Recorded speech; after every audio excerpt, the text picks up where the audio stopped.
The website Politico gave a major boost to Mitt Romney this week, citing Romney as the most likely name to appear on a ticket with John McCain. In the small circle of Massachusetts Republicans, there was cautious agreement.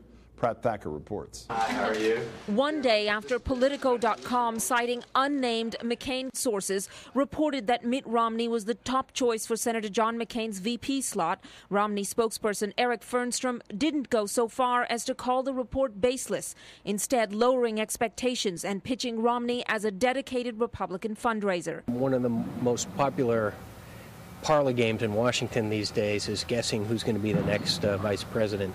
And we see and hear these reports, but we don't put a lot of stock in them. Some Romney supporters in Massachusetts also don't dismiss the report, seeing in it a hopeful sign for Romney's prospects and perhaps a political trial balloon from the McCain campaign. A story like that, Politico is a pretty well-respected source for political coverage.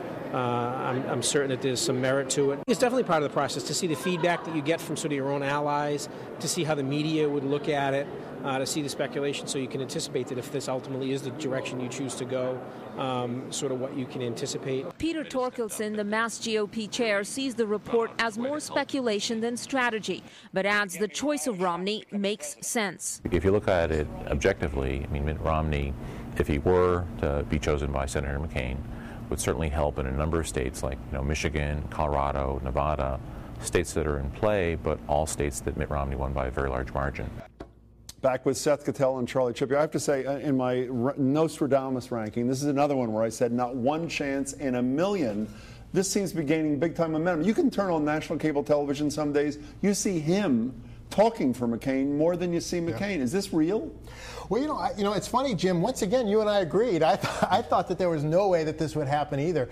And, more and more I'm hearing that it's real. In certain ways, it makes sense. There are a bunch of states that are in play right now that haven't been in play before. Colorado, Nevada, large Mormon population where he can help. Michigan's a state that Kerry won that, McCain's going to have to grab some of those states. He could help there, and he could raise a whole lot of money. So I certainly understand where it could be real. Well, are you going to admit that you were wrong, too, or is it going to be 2 out of 3? Is this guy have a chance of getting this?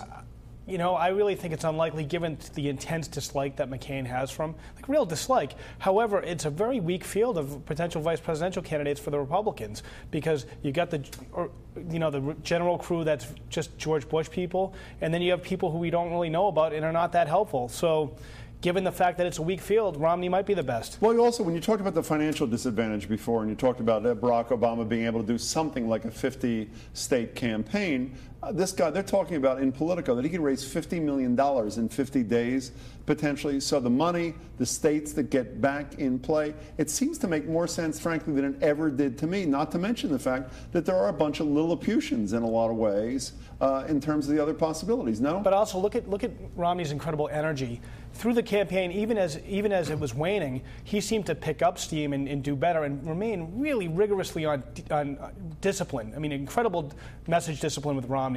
I think in some ways might not be the worst idea. Also, to paraphrase Tina Turner, what's dislike got to do with it? We all learned during the Hillary-Barack potential discussions, we learned about Bush and Reagan if we had forgotten about LBJ and JFK. The reality is if it works, it happens, no? Well, yeah. If not him, who, by the way? I mean, now that he's moved, who is the... Bobby Jindal's 36 years old, the great reformer from down there. Charlie Crist allegedly has problems in Florida.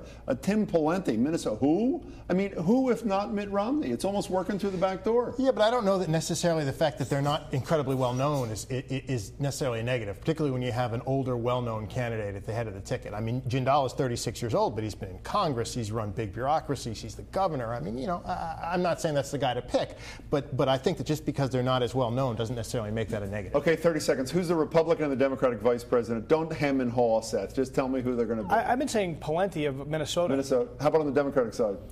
I was going to say Wes Clark. But not after this. No. How about you on both sides, quickly, Charlie? Oh, boy, I would say probably at this point, Mitt on the Democratic side, maybe Edwards. Or maybe Sam Nunn. So I've been hearing a lot about Sam Nunn. Webb, one of the things, Obama really needs Scotch-Irish support through the Appalachian area. Webb will give that to him. You don't think the anger thing there, I mean, from the original meeting with Bush to sort of the hair trigger temper kind of thing, that's a problem? Yeah, that's the wild card aspect, but he brings other things that Obama needs. Happy July 4th to both you guys. Thanks to Seth Gitell, Charlie Chippy. Next.